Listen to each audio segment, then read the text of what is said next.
as an adult child, I would probably ask this question.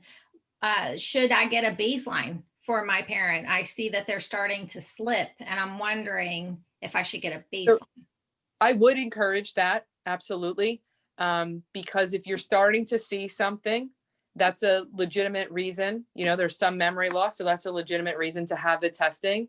And then it's a lot easier to tell you 8 to 10 months or 10 to 12 months later if there's been, a progression, and what does that progression look like? And that's really going to be able to inform the neurologist as well in terms of how they're treating it.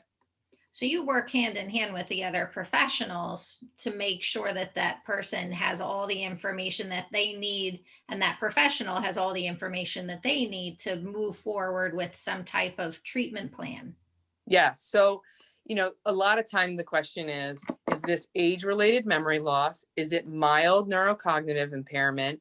Or do we have major neurocognitive impairment, probable Alzheimer's, or other dementias like Lewy body?